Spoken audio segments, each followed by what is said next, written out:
A guy my wife liked, a live stream host, reached out to me. He said he had feelings for my wife and begged me to have pity on him. I did feel bad for him, so I quickly split things up with my wife and we got divorced. I even helped them get married.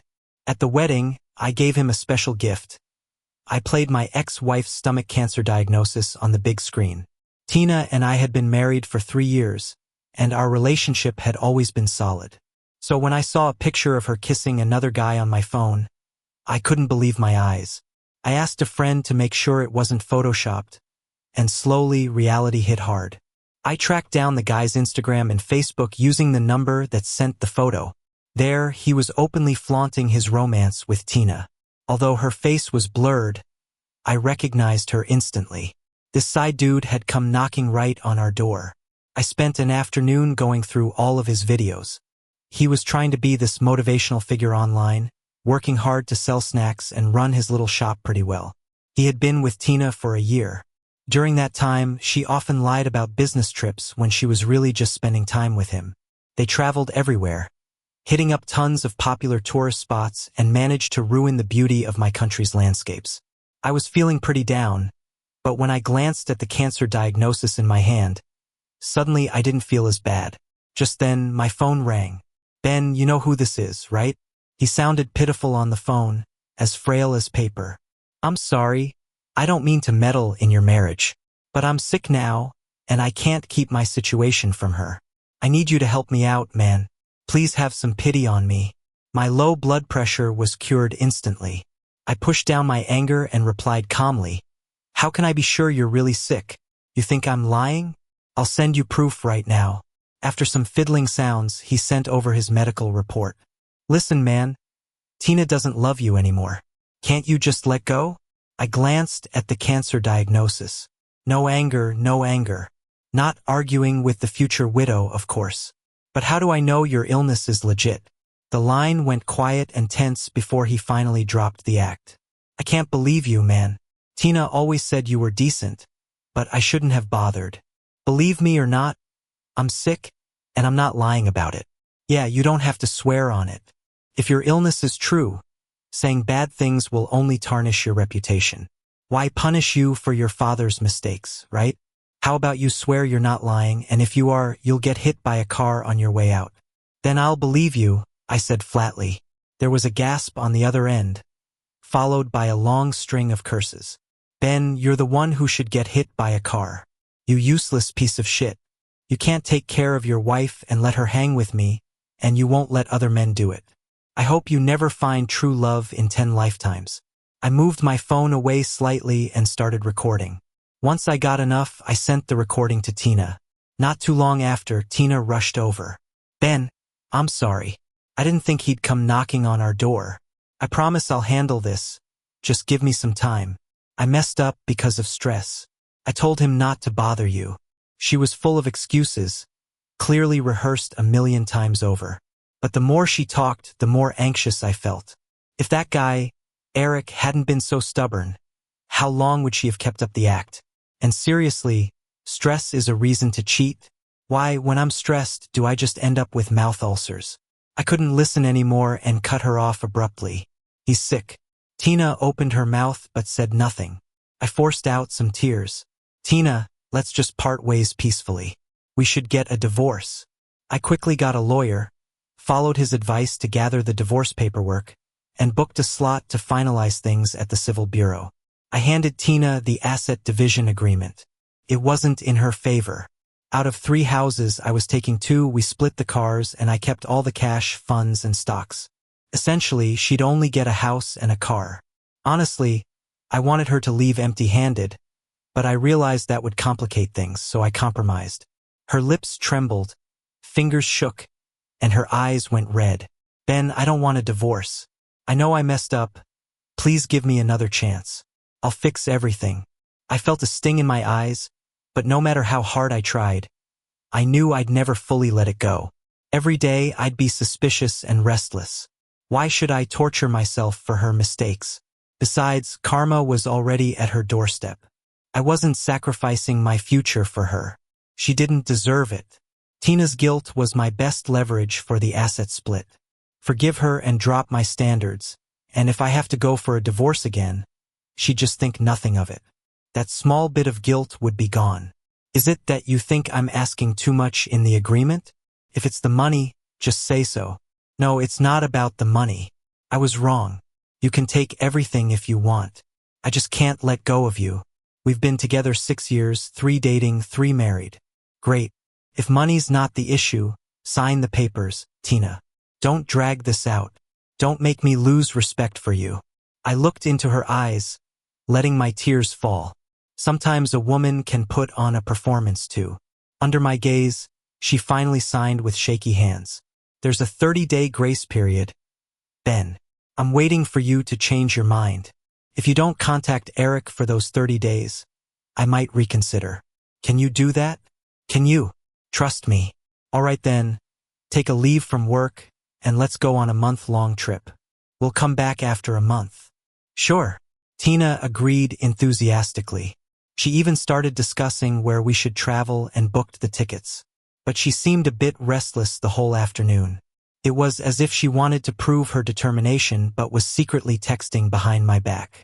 I insisted, and the next day, we went to the Civil Affairs Bureau to file for a divorce. We only had to wait for the cooling-off period to end after our trip for everything to be settled. We each packed our bags. She was so passionate and thorough about everything. Just as we were about to leave, the phone rang, and her expression changed immediately. She hung up with gritted teeth. Then my phone rang. I deliberately answered. The voice on the other end was loud. Bro, please give Tina back to me. My stomach hurts so bad. I'm dying. Eric broke into a sob. Tina, my stomach hurts. I took the wrong pills. Is my condition getting worse? It hurts so much. Please help me. He was begging for help, but his voice was strong. Yet Tina believed him. Where are you? Did you call an ambulance? I'm coming right now. She was in a rush and headed downstairs immediately. I called after her. Tina. She paused, her face unusually serious. Ben, this is a matter of life and death. Don't stop me. I gave a bitter smile. Give me back the phone. She hesitated for a moment, then handed it back to me, turning away reluctantly. Ben, wait for me. I'll be back soon. I'll go sort things out with him. She entered the elevator, and the phone rang again. This time she didn't decline the call. Eric, I'm on my way. Wait for me. Don't worry. She sounded so affectionate. I smiled coldly and deleted the tweet I had posted that was visible only to Eric.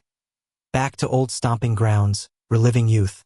The photo was a ticket booking record. I never planned to go on a getaway with Tina to relive our past. Ever since I found out she cheated, she was completely erased from my life. But I didn't want to be the bad guy, so I let Eric take the fall. Anyway, he's up for it. I hired some temp workers to get rid of my stuff from the apartment. Things that could be given away were donated, and the rest were thrown out. Then, without looking back, I walked away with my suitcase. If I was going to play the heartbroken man, I figured I should be decisive. Just so Tina understood how deeply she hurt me, I moved into a hotel. Not long after, I saw Eric's tweet. Turns out love is the best remedy. I'll never lose you, right? This time, he blatantly posted a clear picture of Tina's face. Her affection was highlighted under his filters. I saved the picture. These would be my future moral high ground evidence. 3 days later, Tina finally called. I hung up, but she was persistent. Phone calls, voice messages, video calls nonstop. It seemed like she wanted to prove she wasn't someone who easily moved on. Someone unfaithful.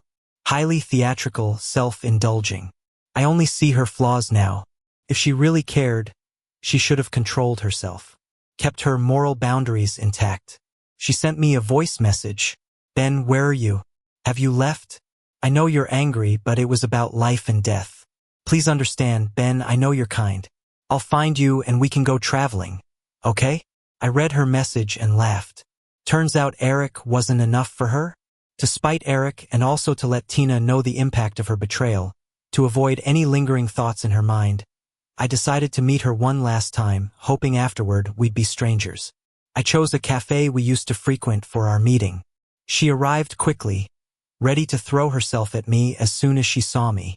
I picked up a cup of coffee, pretending to splash it. She immediately stopped, her expression changing. Then, 3 days ago, what did you promise me? I've explained it to you. It was a life at stake. I thought you'd understand. I understand? No, I don't understand. I almost wanted to pry open her skull and pour out whatever was inside. He's okay, right? Tina stayed silent. The more I looked at her expression, the more I wanted to cry. She wasn't blind. She must have seen Eric's play. But she reveled in being loved so intensely by a man and even enjoyed the process of two men fighting over her, which gave her a sense of accomplishment. I'd known her for so long, yet I didn't know her head was filled with such outdated beliefs. Seems like I need some self-reflection too. You confessed to me here once. It's only fitting to end it here too. I removed the ring from my finger and handed it to her. Her eyes turned red, and she got emotional. Then, everyone makes mistakes. Why are you holding on to mine? I've already told him, and I won't bother you again. Then what's this? I enlarged Eric's Twitter picture for her to see. Her face went pale. You failed to convince him, didn't you? Do you know what hurts me the most? It's how one call makes you go to him. When you rushed to him, did you ever think about how the abandoned me felt? Did you ever think about how you were chipping away my trust? Can you guarantee it won't happen again? Today it's a stomachache, tomorrow a headache, and something else the day after. Who will you choose then? I looked at her calmly, allowing no room for deception. Her face went white. I would choose you. Then let's prove it. I stood beside Tina, took a picture with her, and sent it to Eric. As expected, within 3 seconds, Tina's phone rang. Her face turned livid as she wanted to hang up. Answer it, I said sternly. Ben, don't do this, it's unnecessary. Then I'll leave. I answered. She grabbed my wrist and quickly answered the phone, her face full of rejection. But on the other end was a panicked voice. Tina, my heart hurts so bad. You know I have a genetic condition. He just sent me a picture, and I got so upset. It hurts, it really hurts. He sounded pitiful. Tina suddenly turned to me, angry. Ben, why did you do this? I had a hard time calming him down. I was stunned. Even though this was what I wanted, so she wouldn't cling to me when she ends up in a hospital bed. But still, it did sting a bit. I said coldly, once the cooling-off period ends, we'll see each other at the Civil Affairs Bureau. Go take care of your true love. For many days after that, Tina was like a ghost, no sign of life. At first, I was a bit upset, but eventually, I grew cold and indifferent. I never thought we'd end up here, after everything we've been through as a couple. Eric's Twitter was silent too. Maybe Tina had forbidden him to post, or he didn't want to provoke me and cause trouble. Either way, it was finally peaceful. On the 29th day, I texted Tina. Tomorrow 9 o'clock, meet me at the Civil Affairs Bureau entrance. She replied quickly, don't worry, I'll be there. I snorted, drank a bottle of calming liquid, and slept soundly. The next morning, I drove there calmly. When I arrived, Tina was already there. There was a boy in a white shirt next to her. They were laughing and playing. Tina looked doting, and that kid kissed her cheek. He saw me and flashed a smug smile, then got nervous when I walked over. Quite the little actor, huh? I looked past him to Tina. Did you bring everything? Let's go. Tina's face showed a hint of guilt. Ben, I'm sorry. Just get in there. Her shocked face turned pale. I went in first and she followed. The agreement was set, no disputes. We quickly finalized the paperwork. Holding the divorce certificate, I felt a mix of emotions. Marriage certificates are red, and so are divorce certificates. The person issuing them seems to understand. Both can be good things. Shedding the past, starting anew. It's like a rebirth, really. Tina's guilt grew stronger. Ben, he needs me now. Tina, you don't need to explain. We're strangers now. I cut her off. But, for old time's sake, let me say this. You're the one at fault here. If you truly loved me, you wouldn't cheat during the marriage. If you truly loved him, you wouldn't keep him hidden. I've stepped aside, so I hope you both have a good future. That was all I had to say. Let's never meet again. I said this with elegance, and people around the bureau admired me. I could barely handle their praise.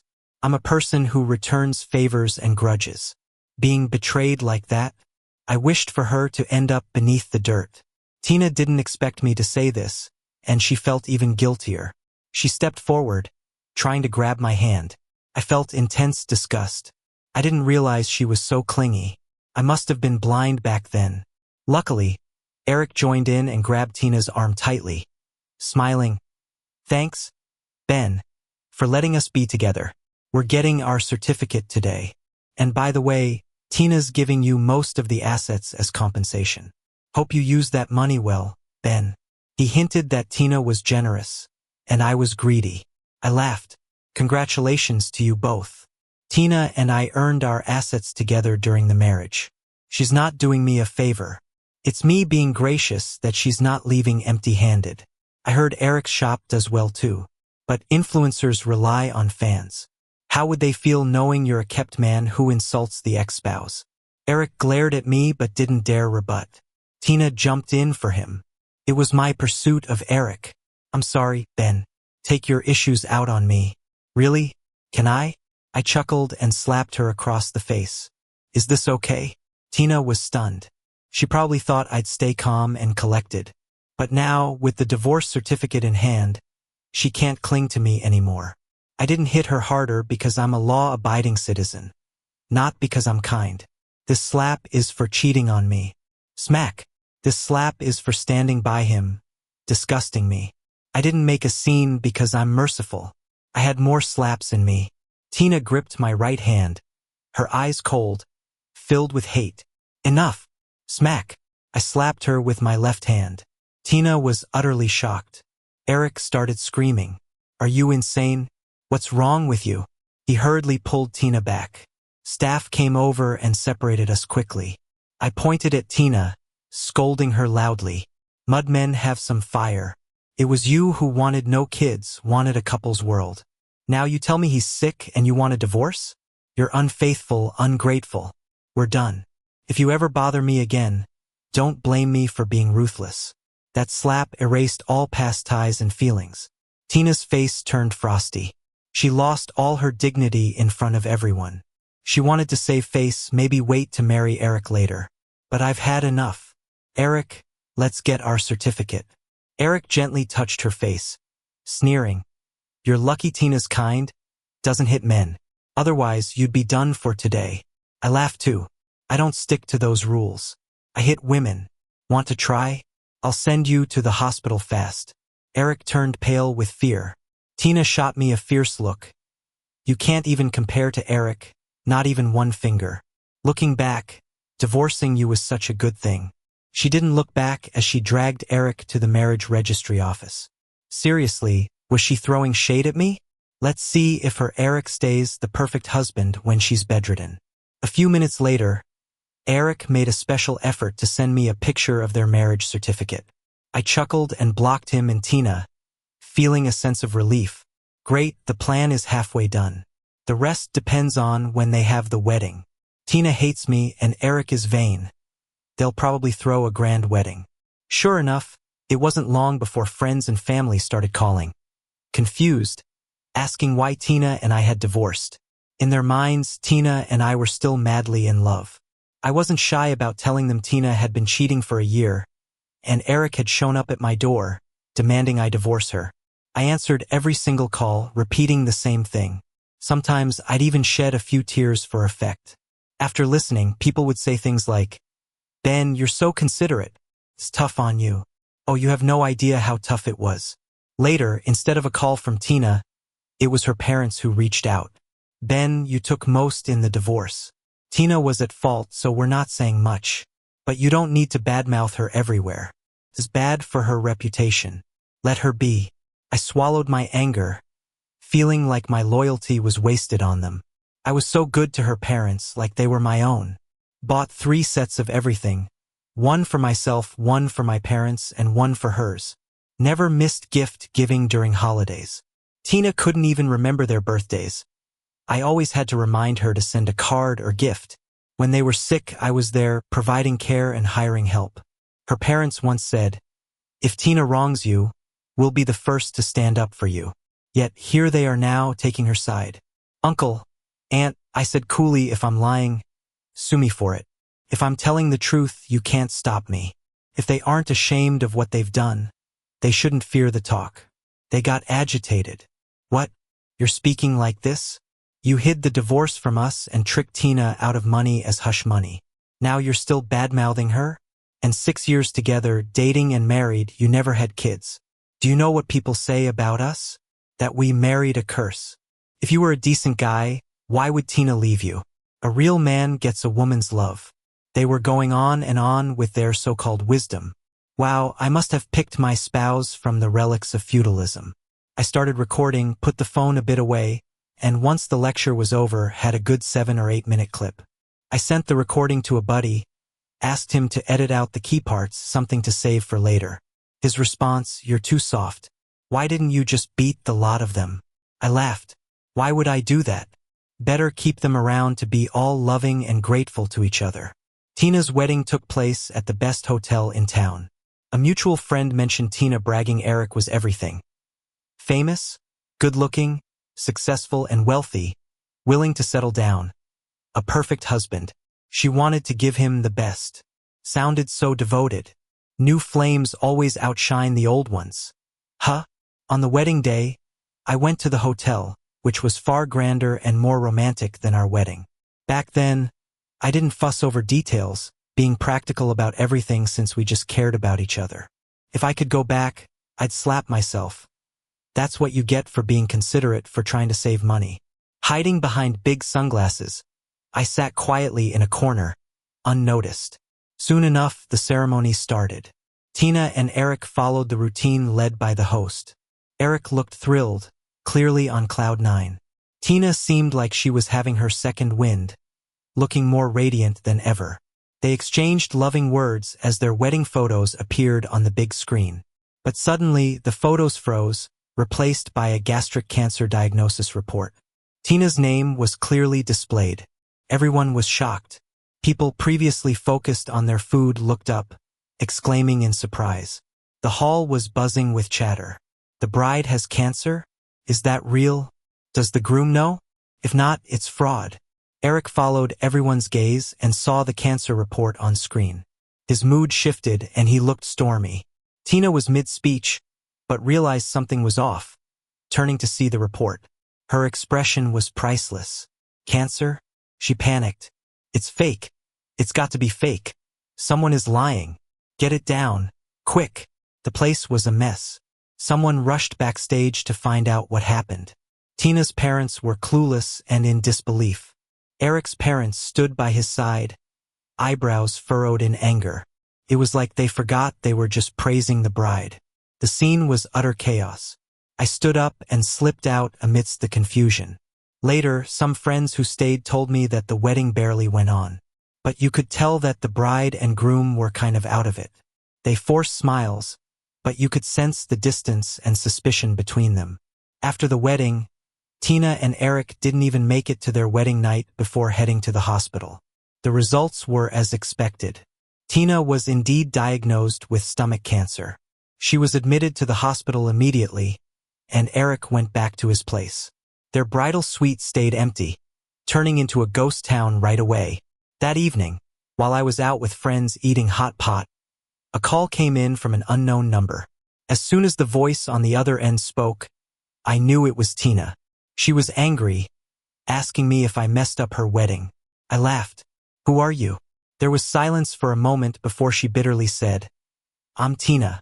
I hung up. She kept calling, so I blocked the number and went back to my hot pot. But something just didn't taste right anymore.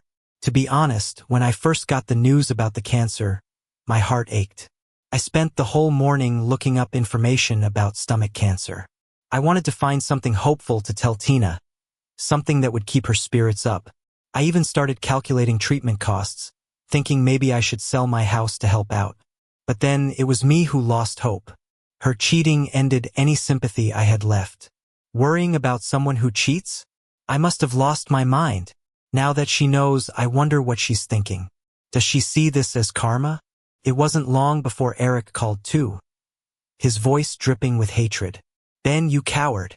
Did you force me into an early marriage with Tina just to spite you? You're cruel. I was amused. Smugly, I cleared my throat. Eric, happy wedding. No idea what you're talking about. But hey, people should be grateful. There aren't many exes out there willing to step aside so easily for the other woman. You owe me a thank you. Eric was furious. Just you wait. After what you did, I'll make sure you pay.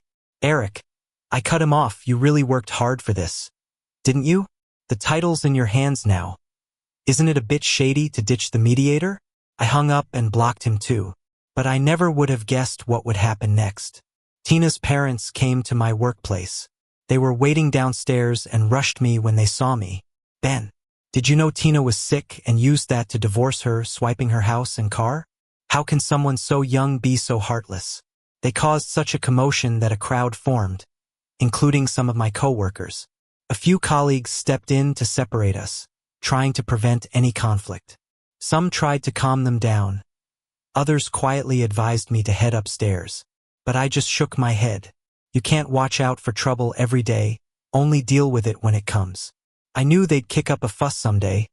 I needed to make sure they wouldn't dare come back. I started using my phone, connecting to the Bluetooth speaker I carried with me. I bought one loud enough to drown out a shouting match. Soon, a voice from the speaker had everyone stunned. Ben, Tina just cheated. How is that such a big deal for you? Men in the past had multiple wives. Why can't a woman do the same? Don't you talk bad about Tina anymore. That house was hush money, so stop clinging to her. Stop meddling in their marriage. Tina's parents turned beet red, both angry and ashamed. I smiled. So they do no shame, huh? Those words, they're pretty ugly once you hear them back. Back then, they were probably pleased, feeling their daughter had scored big, ignoring all the good I'd shown them. Now they've realized Eric isn't reliable. They think giving me the house was a loss, like they could have it both ways. I turned off the speaker and said calmly, "You made a scene at my workplace today. If you don't leave me alone, I'm taking that speaker to your neighborhood." They grew anxious, being lifelong residents there, valuing reputation above all. Ben, if you pull that at our community, we'll call the cops. The crowd erupted in laughter. Pretty unfair, isn't it? Wreak havoc at my job without a care for the consequences, but can't take the same? Tina's parents left, fear in their eyes. Coworkers urged me to drop it, saying it's better not to stoop to their level. But wolves need to be put down hard, or they'll come again. Unless they feel the pain, they won't remember the fear. So I hired some folks, had them stationed at each of their community's entrances, playing those words on loudspeakers. I heard Tina's parents rush to squad the east gate, only to hear the west one blast at them when they got there. They hid out at home and called the cops. When the police arrived, I showed them a video my colleague recorded of those people causing trouble in front of my office building. The cops couldn't help but laugh. It was like the rulers can do whatever they please, but the common folk can't even light a candle. In the end, everyone just got a slap on the wrist and a talking to. As we left the police station, I calmly told them, "I've got time and money now. If you want to pick a fight with me, I'm all in. But I'm curious, will you have time to take care of Tina then?" Seeing their expressions change, they both dropped to their knees. "Ben, show us some mercy. If you don't give us the house back, we can't afford Tina's treatment." Eric said he'd only stay with Tina if we got the house back to prove we could support the child. We were wrong before, too over the top. Please, for our old age's sake, help us out. We'll see you as a savior. Trying to guilt trip me? Too bad I lack that moral compass. Nobody can guilt trip me. I stepped aside and hid behind the cop, casually turning on a sound system. This time I played a shorter version of the recording. "Ben, the house is your hush money." The cop couldn't help but chuckle. The two got up quickly, glared at me fiercely, and left in shame. Watching them walk away, I was thoroughly disgusted. So Eric was pulling the strings, hiding behind others and letting them do the dirty work. Not much to look at and still quite the dreamer. I unblocked Eric and Tina and sent them both a copy of today's police report. I also sent Tina a recording of her parents cursing me out. I texted, "Tina, need me to make today's events public on Twitter?" Tina called me quickly. Then, her voice was hoarse. barely a whisper. I figured she must have been through a lot. Tina had stomach issues back in college. I used to watch her diet closely.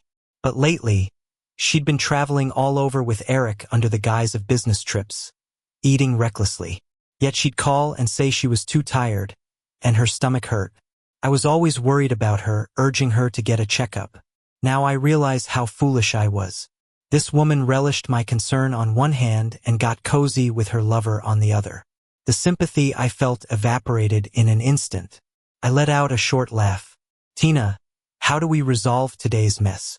Tina hesitated for a moment. I'll talk to my parents. They won't bother you again. Don't promise so lightly. Maybe discuss it with Mr. Eric. He said he'd only take care of the kid if I returned the house. Is the kid my responsibility? Or did Eric forget how to talk?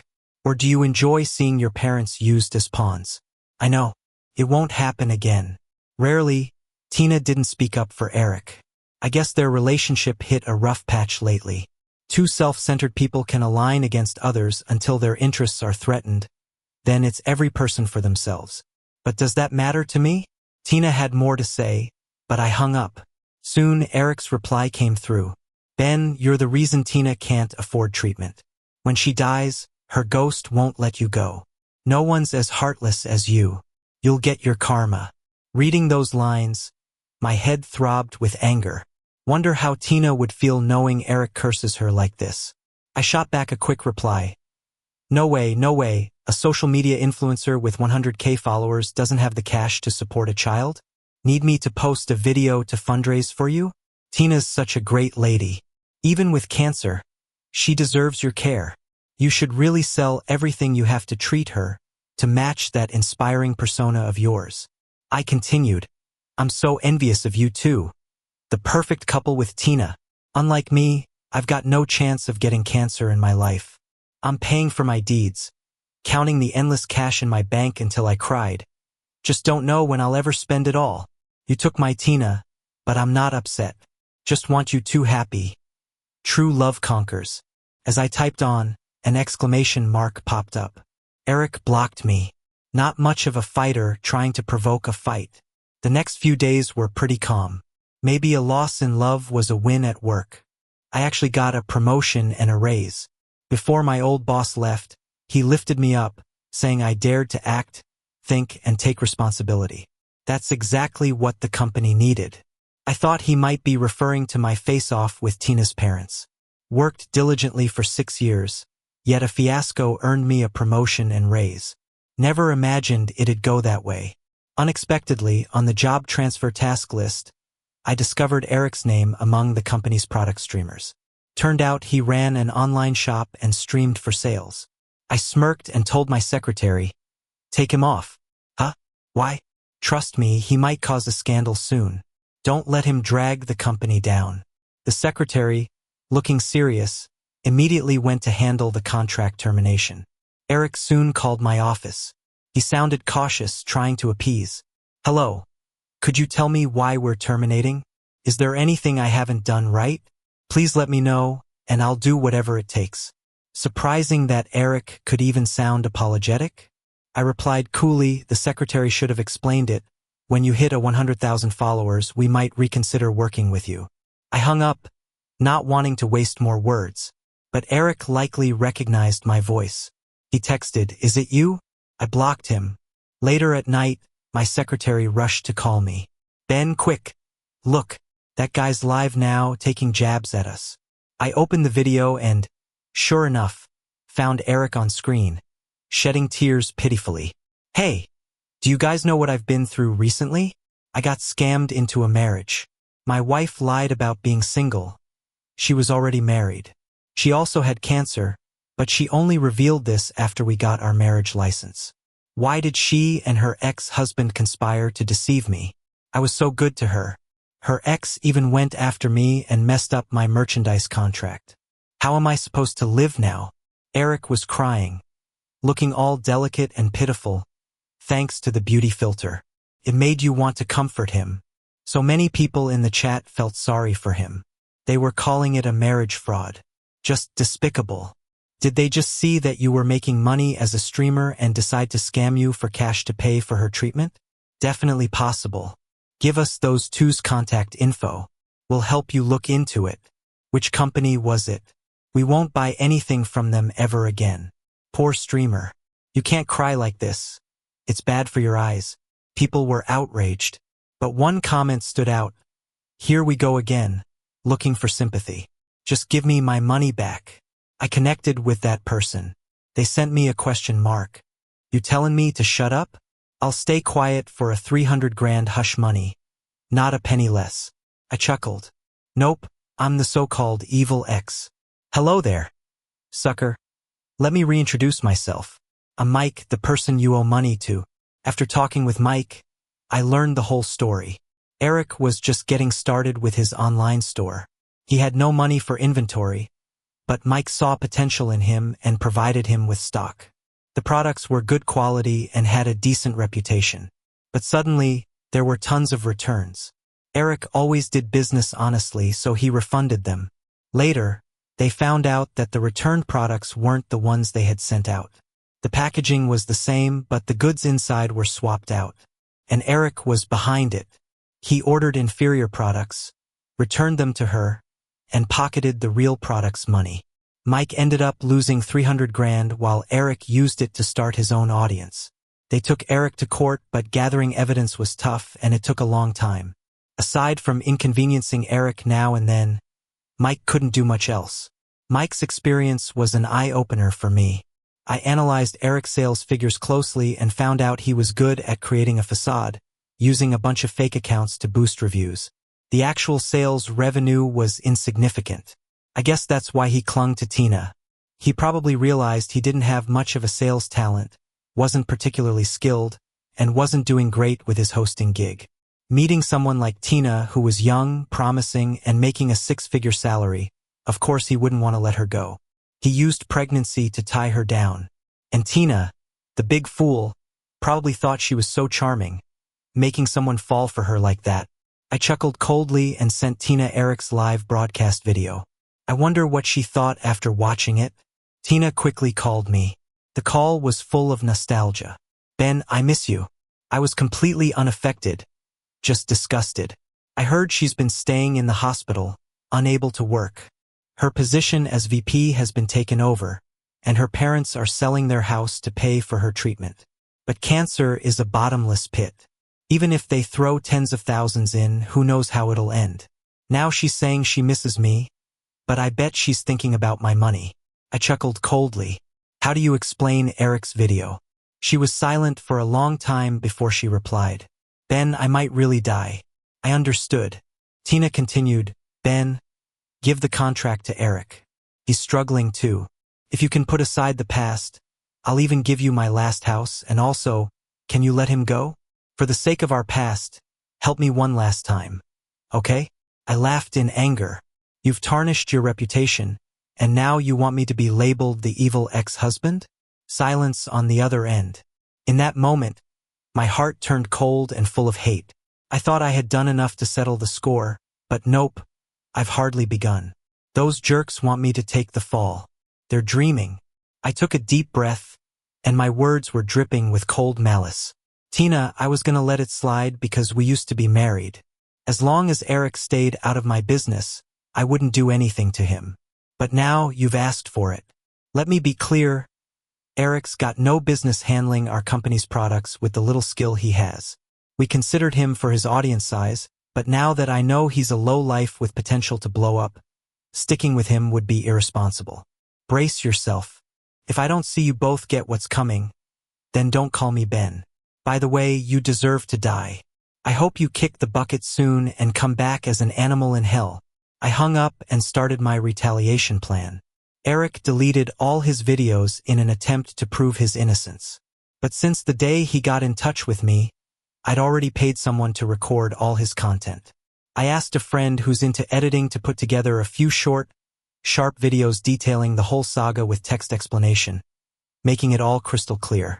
Plus, there were screenshots of Tina's chats with me, pictures she'd bragged about, and recordings of her bad-mouthing and trying to make trouble with my parents. Took 3 days to finish everything. In those 3 days, news about the toxic couple who scammed a male streamer into a marriage to fund the wife's cancer treatment was everywhere. Reporters even interviewed Tina's parents, and they admitted all the false accusations without defending me once. My phone was flooded with hate messages, to the point I had to shut it off and get a new number. Some folks even called my company, asking them to fire me. Eric got someone to call the company, sounding all smug. Eric is still willing to bring your company some business, but we just need to up our prices now. During the process, we'll make everything clear and make sure your company stays protected. But going forward, we can't coordinate with Ben. Hope you understand. The company said they'd think it over. It was clear they were considering firing me. But I've been with the company for 6 years. Everyone has seen what went down, and they all know the real story. If the company caves, that's understandable, but they'll definitely lose people's trust. Luckily, my old boss just got promoted to VP. I went straight to him, laid out my counterattack plan. He smiled. Ben, this move is pretty bold. Don't go soft when the time comes. I chuckled. Don't worry. If I go soft, I'm not Ben. If I don't win, I'll take all the blame. I won't let the company's reputation take a hit.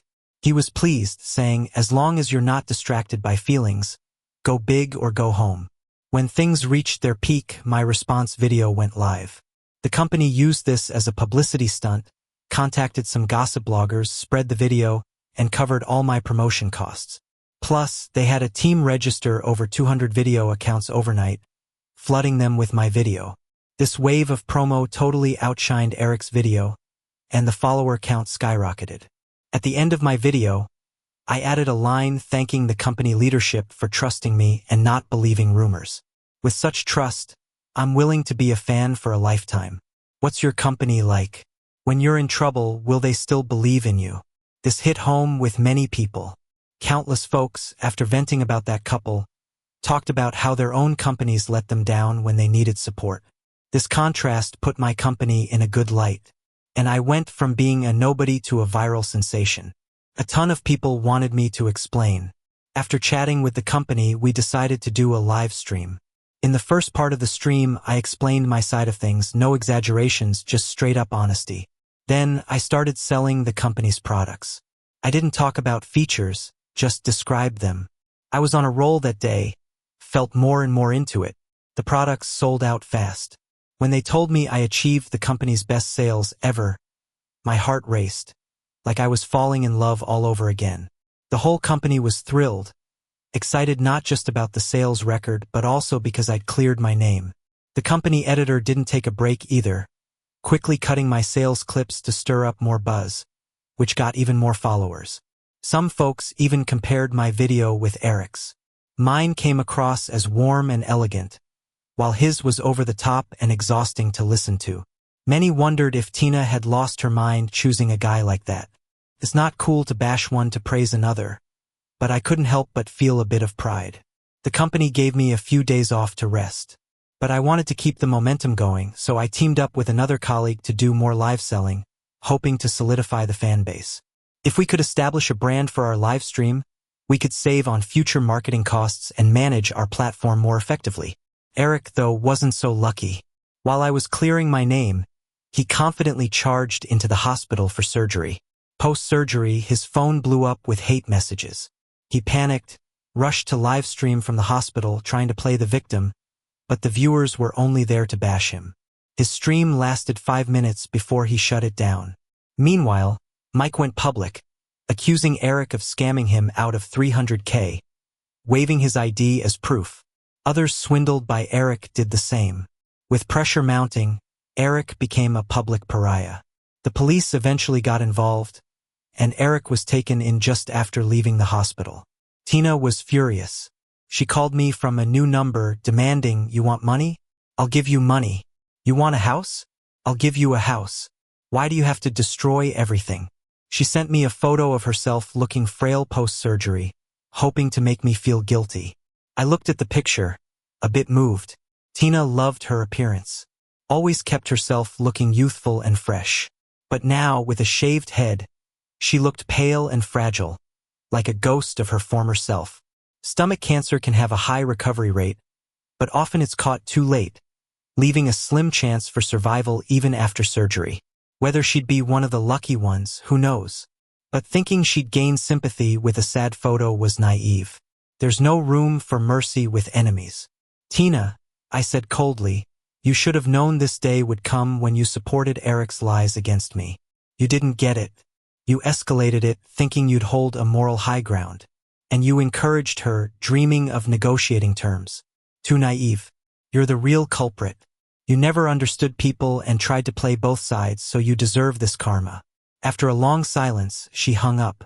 She never called again.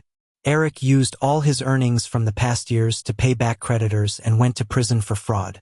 In prison, he requested a divorce, but Tina, backed by her family, refused, saying if he divorced her, he'd have to return all he took from her. Their drama is no longer my concern. 2 years later, Tina didn't make it through the cancer spreading, and she passed away. A friend sent me the location of her gravesite. I brought a bouquet of flowers and looked at Tina's photo etched on the gravestone, feeling a mix of emotions. The picture shows her from her college days. Back then, she was a good girl and I was a good girl too. We met on campus, holding nothing but pure feelings for each other and the brightest hopes. They say every 7 years all the cells in your body replace, meaning you're entirely different than you were 7 years ago. We didn't even reach 7 years. We changed completely in 6. I guess it might be because we weren't committed enough to marriage. But anyhow, once people die, debts are cleared, and everything's in the past. As for Eric, after getting out of prison, he thought the internet had no memory and tried to return to being a streamer. But sadly, people cursed at him as soon as he started, and others posted lengthy critiques. In the end, he had to find a different path and vanished into the crowd. As for me, I've been working honestly, getting promotions and raises, and I'm becoming quite well known. Many people say they enjoy my style of selling products online. Even if they don't buy, they're happy to listen to me chat. This whole experience taught me something. In the internet age, it's easy to become famous, and just as easy to get into trouble. The most important thing is not to try to use others, but to always keep a genuine heart. Don't forget where you started.